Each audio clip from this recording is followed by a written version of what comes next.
Good afternoon. I want to go over the final exam and explain how the final exam grades were calculated. It is very much the same as the midterm. I did do one other thing a little different, and we're going to show it to you here on the screen. But we're going to start with where I started first, and that is by capturing all the scores. As you know, up here at C1 is the total possible questions, which means conceivably the highest score one could get is a 70. And here, then underneath that in this blue column, sort of looks like a blue-gray column, are all the scores for the various students and what they had achieved out of that 70. As you can see down here at the bottom, the highest number that someone got right was 59. And I believe the lowest was right here, 21. So the two ends of the score as the tests came in. Because that's what they're just in the order in which the test came in. But I have names out of here, but I do have them so that I can use them. So as with the midterm, which we said is not going to happen, but just so you have it for comparison, in columns D and E here, then would be what the percentage of your score out of 70 would be. So this 21 is a 30%, this 50 is a 71%, this 59 here at the bottom was an 84% right there. Okay, so with those percentages, if those percentages were converted into a grade, these would be the grades for these percentages. But as I said, that wasn't going to happen, but I did want to put it there so you can see the baseline or the starting point. Now, when then, as I said, we're going to curve, which is based on the mean or the average and the standard deviation. And that's what these two numbers down here in yellow represent. The average score then was a 33.96, which technically rounds to 34 because you sort of need whole numbers since your scores are in whole numbers. Not even possible to be in decimals because you don't get partial points for a question. So if this were 34, I just wanted to show you that it was 33.96, which is pretty darn close. It's not like 33.51 or anything, but 33.96 and the standard deviation at 9.91. That then if you take these two and put them at where they round to, 34 and 10, which I just did there. Now you can then set the curve so that 44 will be the lowest B and 54 would be the lowest A. So you take the 34, add 10 to it and get 44, and then add 10 more and you get 54. Going the other way then, 34 minus 10, 24 is the lowest C. So C goes then, you can see it from up here, okay, where the curve is, goes from this 24 up to 43 because 44 is the lowest B. You go down another 10 and you then get 14 through 23 is the D range. And then the B range, as you can see here, is 44, the low here, up to 53. And then the A range is everything above 53. Since the standard deviation here was 10, and you have to have third grades minus the straight grade and a plus, that's 3. So you have to take that standard deviation, divide it by 3. So the first 3 is the minus, the last 3 is the plus, and the middle 4 is the straight grade. So that's why when you look here, and let's just take this B, 44, 45, 46 is the lowest 3. 51, 52, 53 is the highest B, that's 3. And the B then is 47, 48, 49, and 50 are the middle 4. Now C being in the middle and the biggest bulk of the curve actually goes by 20.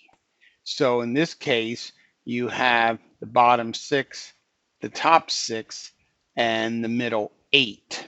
in order to get your C range here. So that's how that works. Now the A only has 2, so you do the bottom third and then everyone else is an A, is how that technically works out. So these would then be the the curved grades. So one would take this curve here, the 0 to 70 curve as defined here, go back and take your original scores, plot it in against this curve, and this would be your new grade. So consequently, this 21 here then, you find that over here, and it's right there. 21 to 23 is a D plus, so that goes there. You grab this 50, you find it over here. 50 is right here, 47 to 50, and the 50 becomes a B. Okay, and let's grab another one. There's 36 here, 36. You come over and find it. That's right here, 30 to 37, and so this 36 here becomes a C. So that's how that all shakes out once you go with the curve. You take the score, you find the score in the range of scores that are defined by the curve, which I explained down here was the standard deviation away from the mean, standard deviation away from the mean, +1, +2, -1, -2 standard deviations. That gives you the bell curve we were talking about. And then this becomes your new grade. So you can see this F went to a D plus, this D went to a B minus, this B went to an A, this D went to a B minus, etc., etc. Okay. Then I took the highest score, which was this 59 down here, and I went into the middle range of the A, which means I had to add 7 points to everyone's score. So this 21 then becomes a 28 for the adjustment around this high score, the 59, which became a 66. Okay, and so these became then your new scores. So I no longer was using these scores. I instead adjusted it by the high score, and consequently, then these scores got put into the curve here. And so now that 21 became a 28. I find 28 over here, and you can see it's right here in the 24 to 29 range. So this grade went from an F to a D plus to a C minus. Okay, let's come back down here to this 50 that we saw before. 50 became a 57 right here. 57 in this curved and adjusted is up here at the top, becomes an A. Okay, so that 50 was a C minus, it became a B, and then became an A under the curved and adjusted. So again, these final scores out here after the curving, which is what created this part of the grade sheet, this became the adjustment part, and therefore this then became your curve and adjusted grade. And as you can see, only 2 people ended up failing, and they were the 2 who did not take the exam. So other than that, I'm looking up and down here, no one is even in the D range. So that's pretty good. But I wasn't satisfied. I decided I'd see what would happen if I'm going to come back here to these baseline scores that I was working with. Instead of a 34, what happens if I just truncate this? Instead of rounding it to a 34, instead of rounding it to a 10, what happens if I truncate this and I make this 33.96 a 33 instead of a 34, and I make the 9.91 a 9 instead of a 10, okay? And so I did a version 2 of the same thing. And in this case, with a lower mean and a smaller standard deviation, you can see that the upper side of this, upper side changed, because this was a 44 and this was a 54. So with these scores lowering, it actually benefits everyone.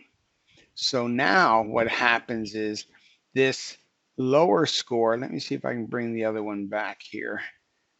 See if I get the right one here.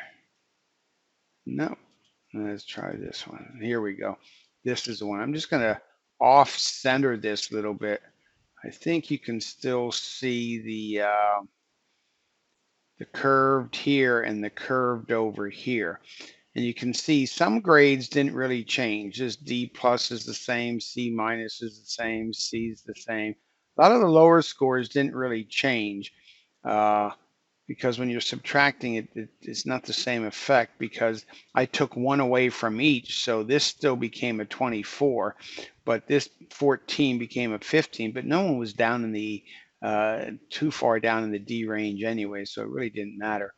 But you can see here, this score here, this 50, which over here was a, let me do this, 50 was a C minus, I'm sorry, this 50 was a B plus under the curved. Here, the 50 became a B. Is that true? Well, let me think about that a minute. 50 under the old one, it was a B plus. 50 here dropped down to a B. You go, whoa, wait a minute. But remember, this is curved, not curved and adjusted. We're going to see at the end of the day, really didn't matter. But there were a couple, I know there were a couple I thought that did better under this, but I think it may not be till we adjust it. So what I'm going to do, in order so you can see this, I'm going to hide these scores, these columns here, hide, and then come over here and hide the same ones. So we're comparing the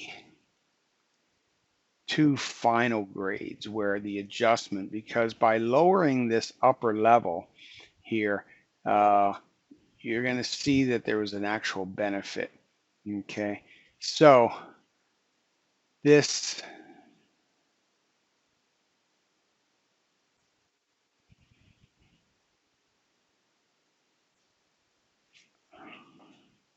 you know what? I think the reason, I'm sorry, I should have flipped these two around. Let me go back here a minute. Yeah, I apologize. This one here on top, yeah, I'm reaching for it as if you can see my hand reaching. This one on the top here, this was the old one. So I was thinking the old one was on the left. So this B became a B plus. You see that? This is the version 2 one, because this one was 33 and 99. See this one here, I elongated it, was actually the 34 and the 10. Okay, so this B became a B plus. This B minus became a B, etc. This B became a B plus. So you can see no one did worse if I bumped these down. So instead of 34 and 10, it became 33 and 9. Okay, so therefore, what I wanted to do was not only did it improve in the curve, but now what I'm going to do is hide these. So I was right. You did better all the way across. I'm going to hide these. And again, the one on the left is the newer one where 33 and 10 were used instead of 34 and 10.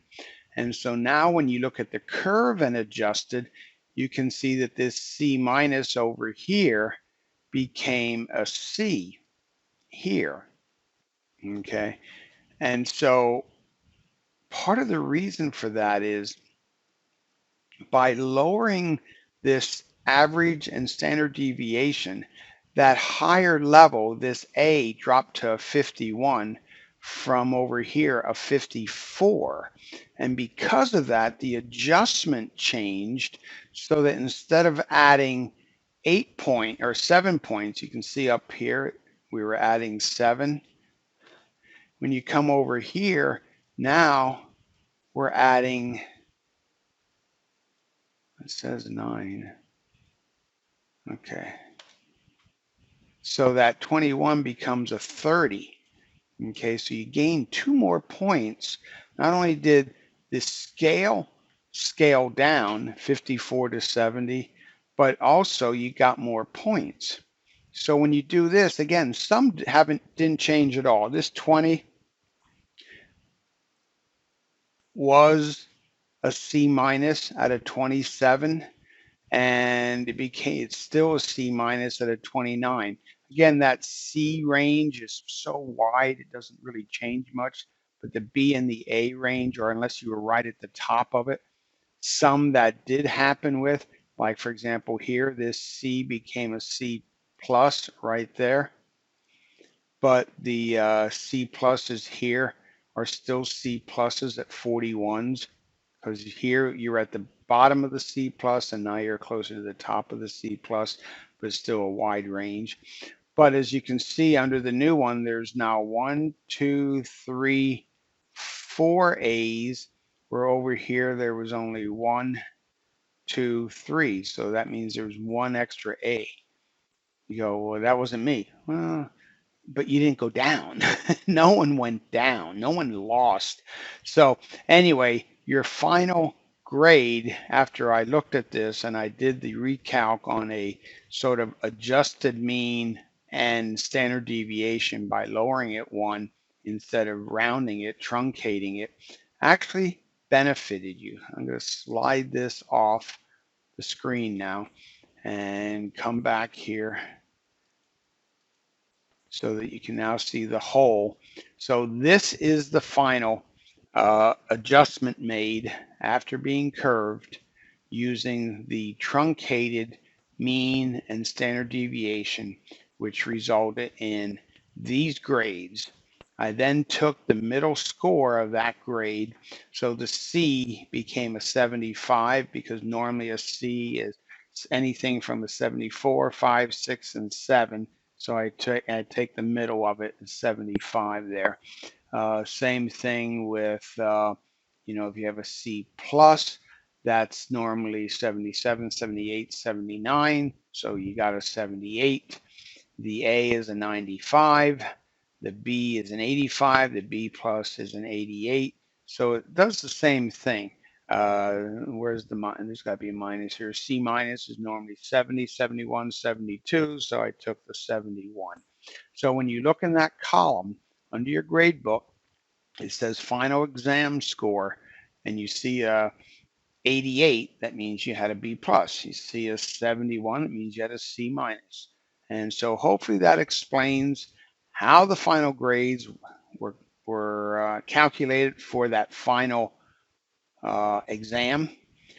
As mentioned in the email, you have until 11:59 tonight to do the discussion board. When I get up tomorrow morning, I will download those and everything else, put them into my spreadsheet that I already have set up. Just put your scores in for each of the things and it'll calculate out the final score. I will post those. And again, if for some reason, although I don't think it's going to be the case, because we had some people that did pretty well in here, if for whatever reason someone doesn't get the equivalent of a 95 or better in the course, I then take one more adjustment by taking the final scores, adding whatever is needed to take the highest score to a 95, and everyone gets adjusted accordingly. So say, I'm just going to say whoever, this 59 person was,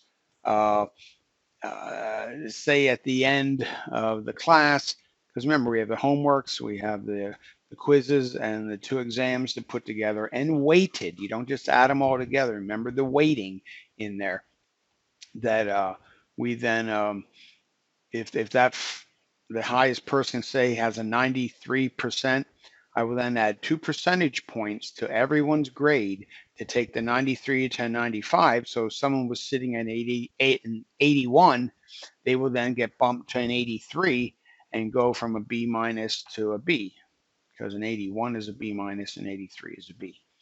Okay, so if you have any questions, let me know, but that's how it was all done. Hopefully you all think that that's fair and equitable, regardless of how you did. It was consistent and it was based on the math. Okay, take care. Have a good weekend.